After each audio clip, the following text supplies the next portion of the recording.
러시아, 우크라이나 전쟁이요. 3차 세계대전, 핵전쟁으로 이어질 수 있다는 아주 무시무시한 전망이 나오고 있습니다.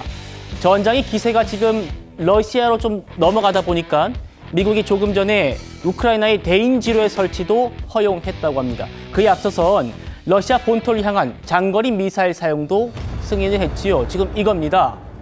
어제 이 에이테크스 미사일 6발이 러시아 본토를 향해서 발사가 됐습니다.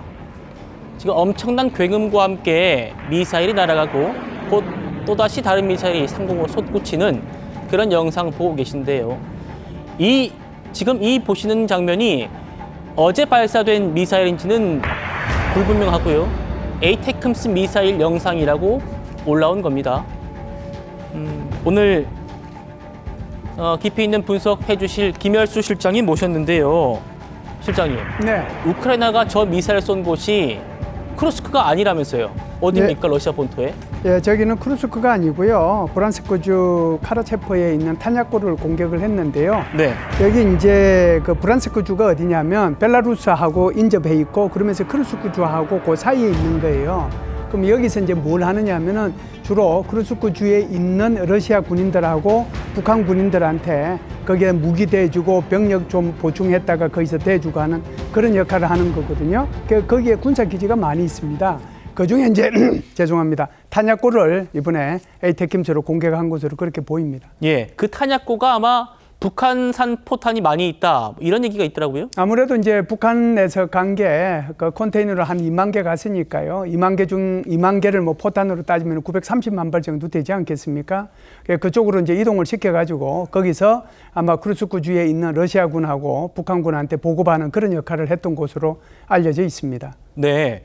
실장님, 그런데 지금 미국뿐 아니라 영국과 프랑스도 장거리 미사일 다 지금 우크라이나에 지원을 하고 있다고 하는데 이 미사일들도 러시아 본토를 공격할 수 있다. 이런 분석도 있더라고요. 그렇죠. 이제 영국이 가지고 있는 건 스톰 섀도우라고 하는 건데요. 스톰 섀도우. 공대지 미사일이거든요. 지금까지 이제 F-16을 우크라이나 제공을 했지만 공대공 미사일만 제공을 했지 공대지 미사일을 제공을 안 했습니다. 스톰 섀도우 같은 경우는 사거리가 한 250km 나가니까요. 이걸 이제 전투기에서 발사를 하면은 꽤 러시아 본토까지 공격을 할 수 있겠죠. 똑같은 미사일을 영국과 프랑스가 만들었는데 영국의 미사일을 스톰 섀도우라고 그러고 프랑스에서는 클리프라고 얘기를 합니다. 그래서 프랑스에서도 이것을 제공할 그런 가능성이 있고요. 독일은 이미 AI 그 드론이라고 하는 4,000대를 지원을 했거든요.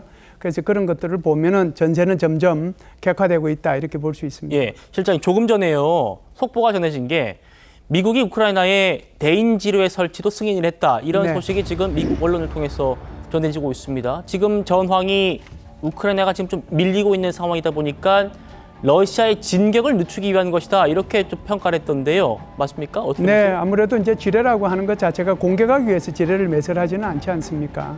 방어하기 위해서 지뢰를 매설하는 거죠. 사실상 이 부분은 이 트럼프의 당선과 직접적으로 연관이 있습니다. 트럼프 당선인이 구상하고 있는 종전안이라고 하는 것 자체가 영토와 평화의 교환이지 않습니까? 1200km에 걸쳐 있는 접촉선을 휴전선으로 하고 거기에다가 남북한처럼 비무장지대를 만들겠다고 하는 것이 근본적인 생각인데요. 그러다 보면은 이제 러시아든 우크라이나든 한 채의 땅도 지금 더 빼앗아야 될 필요가 있잖아요.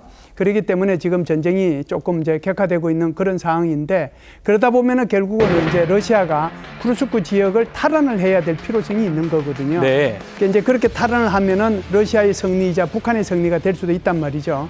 그렇게 되면 이걸 거꾸로 얘기하면 바이든이 2년 10개월 동안 그렇게 우크라이나를 지원해 줬던 것이 모든 것이 물거품으로 돌아가면서 패배자로 기록에 남게 돼요. 그렇기 때문에 이제 바이든 대통령 입장에서도 여기에다가 적극적으로 지원을 해주고 그럼으로 인해서 러시아의 공격 속도를 지연시키는 데 목적을 두고 여기에 지뢰를 아마 지원을 해주는 것으로 결정을 한 것 같습니다. 그렇군요. 트럼프 정부로 바뀌기 전에 최대한 우크라이나를 지원해주는 그런 바이든 정부의 모습이군요. 그렇죠. 예, 미국이 이렇게 에이테크스 미사일 쏘게 하고요. 대인지뢰도 허용하고 이런 조치를 하니까 러시아도 반응을 보이고 있습니다.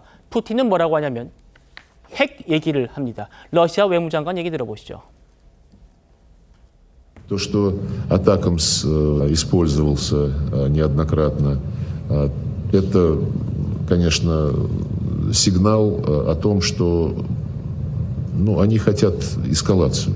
We will be taking this as a qualitatively new phase of the Western war against Russia, and will react accordingly.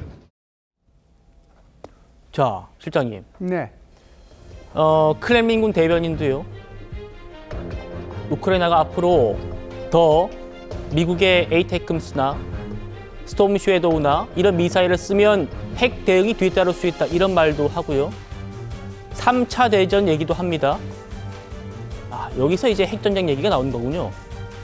네, 제가 볼 때는 이제 푸틴 대통령이 새로운 핵 독트린에 서명을 했잖아요. 네. 핵심은 두 가지입니다. 하나는 비핵 국가가 핵 국가의 무기를 지원받아서 러시아 본토를 공격하면 핵 무기의 사용 대상 국가가 된다. 이것은 이제 우크라이나와 미국을 동시에 이제 겨냥한 것이라고 보고요. 또 하나는 재래식 무기라고 하더라도 러시아의 안보에 치명적인 위협이 있을 경우는 핵무기 사용할 수 있다라고 하는 거거든요. 결국은 다 우크라이나를 이제 지명을 하고서 염두에 두고 이제 이런 표현을 사용했다라고 보고 그리고 이제 서명을 했습니다.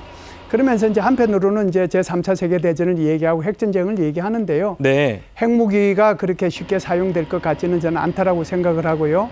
일종의 이제 어떻게 보면은 공갈, 협박 여기에 이제 해당이 된다라고 보는데 그럼에도 불구하고 러시아는 그러면은 핵무기를 전혀 사용하지 않겠는가? 이 부분을 따지고 보면은 한 가지 조건이 있어요. 네. 어떤 상황일 때 그러면은 러시아가 핵무기를 사용하려고 할까라고 하는 거거든요. 그것은 러시아가 판단할 때 러시아 우크라이나 전쟁에서 완전히 패배가 되겠다.